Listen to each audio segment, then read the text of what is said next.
Martin Scorsese, the legendary filmmaker whose name is synonymous with gritty depictions of urban life and morally complex characters, embarking on a deeply spiritual journey into the heart of Tibetan Buddhism.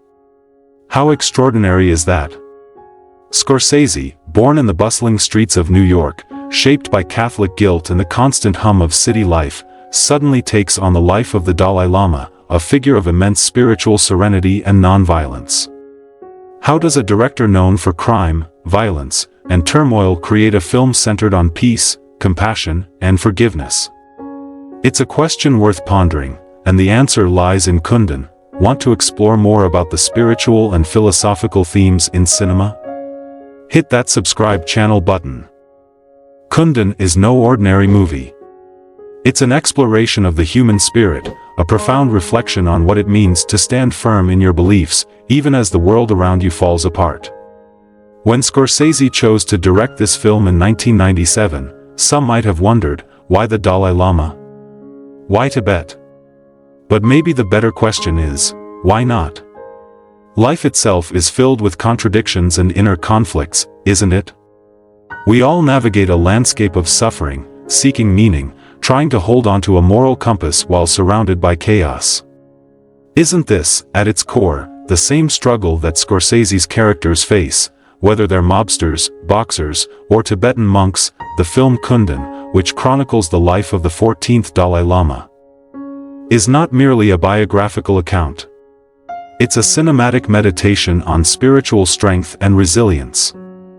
The title itself, Kundun, meaning the presence, speaks volumes about the weight of leadership and responsibility the Dalai Lama carries from childhood. And yet, his story is not just about a boy growing into a political leader, it's about a soul shaped by compassion, even in the face of unimaginable adversity. Watching the film, one can't help but ask, in a world filled with conflict, where is our compassion? Where is our inner strength to choose peace when violence seems easier? Scorsese's reverence for the Dalai Lama is palpable throughout the film. You feel it in every frame, the tranquil beauty of the Tibetan landscape, the intricate rituals of Buddhist life, and the calm that pervades even in moments of political tension. But this isn't just about aesthetics. It's about a deeper question. How do we remain connected to our spiritual essence when the forces of the world try to tear us apart? Kundun invites us to reflect on this, encouraging us to contemplate our own lives in light of the Dalai Lama's enduring commitment to peace and compassion. And isn't that the eternal philosophical quandary? Do we succumb to the pressures of the material world, or do we rise above, seeking something greater, something more profound? The Dalai Lama, portrayed with such tenderness in the film, is faced with this very dilemma as China invades Tibet. He could have chosen the path of anger, of violence, but he didn't. What does that say about the power of compassion? About the strength required to choose nonviolence in a world that glorifies aggression? Scorsese, through Kundun, pushes us to ask ourselves, would we make the same choice? The political pressures surrounding the production of Kundun make its existence all the more remarkable. Scorsese faced immense backlash from China, which vehemently opposed the portrayal of the Dalai Lama as a figure of moral authority. Disney, the studio behind the film, was threatened with economic repercussions. Can you imagine the tension? Yet Scorsese, ever the artist with a vision, refused to compromise. He knew this film wasn't just about box office success, it was about standing for something, for the voice of a people whose suffering was being silenced. And doesn't that say something profound about the role of art in our world? Art, when done right, isn't just entertainment, it's a moral act. When Kundun was finally released, it wasn't met with the same explosive fanfare as Scorsese's other films. It didn't have the adrenaline-fueled scenes of Goodfellas or the psychological intensity of Taxi Driver.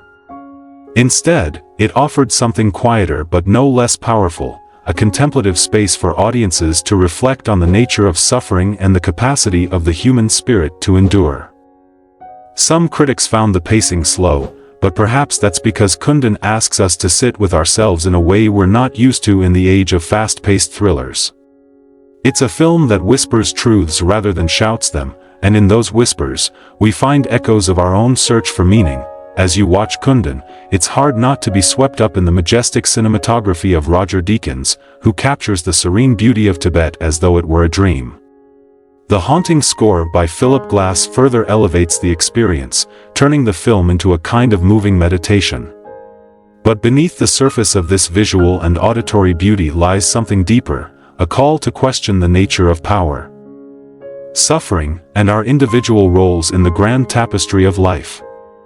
How do we remain true to ourselves in the face of overwhelming external forces? How do we practice compassion, even when the world pushes us toward anger? In the end, Kundun stands as a testament to Scorsese's philosophical journey, one that transcends the confines of traditional filmmaking. It's a story of resilience, not just for the Tibetan people, but for all of us who seek to live authentically in a world that so often challenges our integrity. So, let me ask you this, in the face of your own struggles, where do you find your Kundun, your presence, your inner strength to persevere? Maybe that's what Scorsese wanted us to reflect on all along. The film is also a deeply personal expression of Scorsese's own spiritual curiosity. Many of his films have dealt with the concept of redemption, the battle between good and evil within one's soul, and the struggle for moral clarity. Think of Raging Bull, where Jake LaMotta grapples with his own demons, or The Last Temptation of Christ, where Jesus battles the allure of a normal, human life. Scorsese's fascination with spiritual figures, whether Christ or the Dalai Lama, stems from a personal place of questioning, what does it mean to live a virtuous life?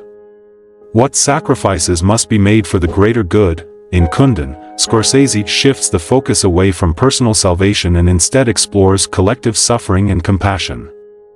It's a new dimension in his filmmaking, not just an individual's inner torment, but the resilience of an entire people. This film, therefore, is about more than the Dalai Lama as a person, it's about what he represents.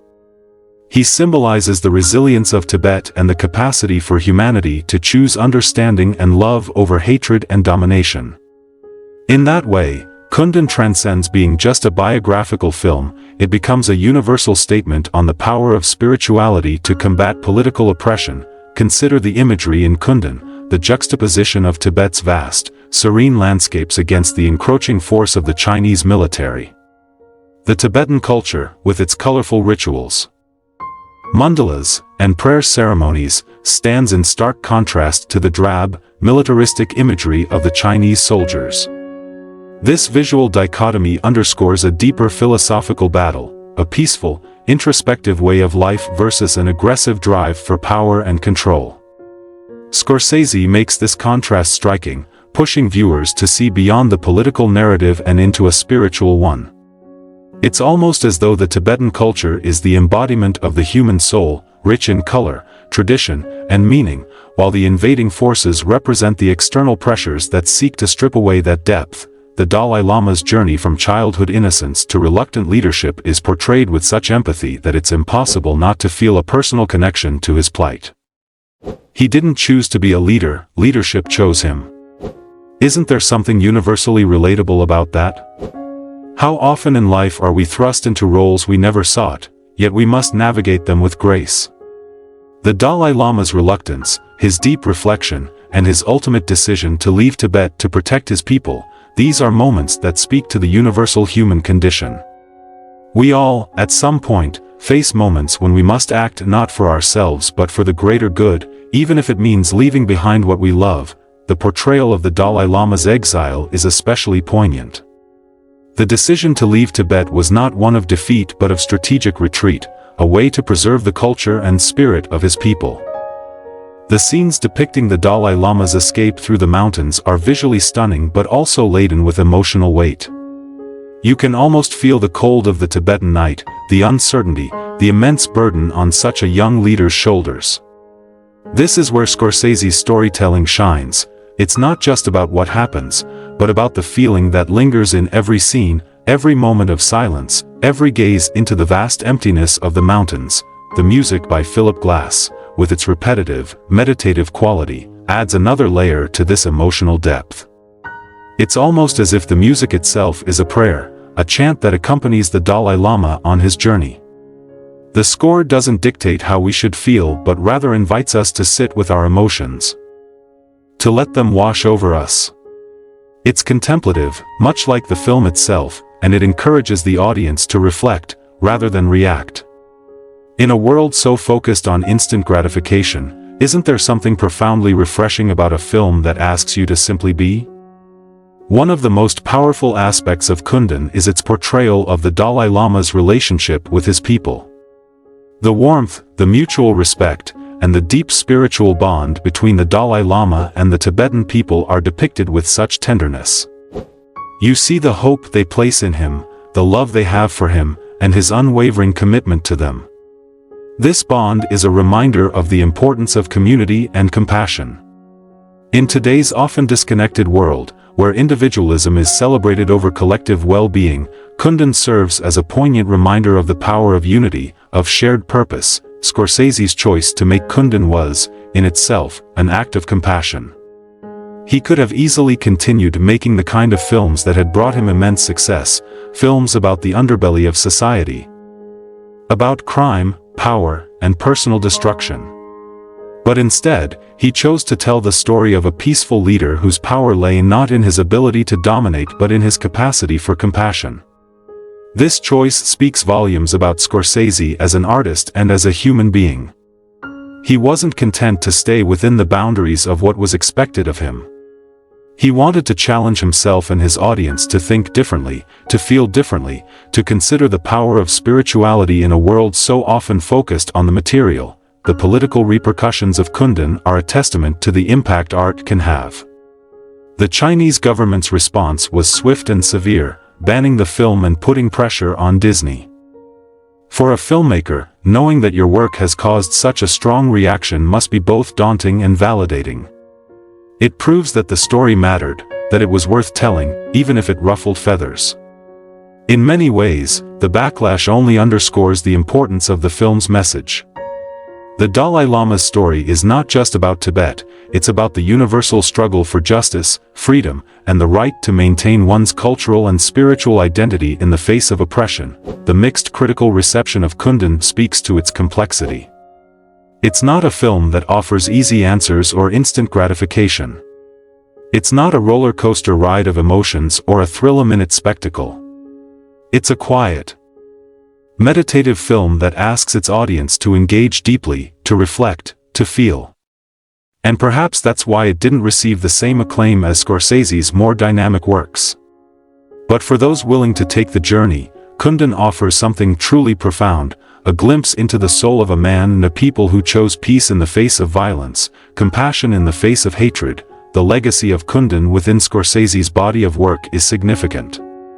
It stands as a testament to his versatility as a filmmaker and his willingness to take risks. It shows that he is not just a director of crime dramas but a true artist interested in the human condition in all its forms. Kundun may not have been a box office hit, but its impact resonates deeply with those who have seen it. It is a film that stays with you, that makes you think, that makes you question your own choices, your own capacity for compassion. And perhaps that's what makes Kundun so important today. In a world that often seems more divided than ever, where political tensions run high and compassion seems in short supply, Kundun offers a reminder of what is possible when we choose to live from a place of love rather than fear. It challenges us to look beyond the immediate, beyond the material, and to consider the spiritual, to ask ourselves not just what we want from life, but what we want to give back to the world. In the end, Kundun is not just the story of the Dalai Lama or Tibet. It is our story. It is about the choices we make every day, to be kind or cruel, to hold on to anger or to forgive, to seek power or to seek understanding. It is about the presence we bring to our own lives and to the lives of those around us. In telling the story of the Dalai Lama, Scorsese invites us to reflect on our own journey, on our own struggles, and on our own capacity for compassion. And isn't that what the best art does? It holds up a mirror to our own souls and challenges us to be better, to do better, to live with greater presence, with greater love. So, as you reflect on Kundun, ask yourself, where do you find your own presence? How do you navigate the challenges of your life with compassion and strength?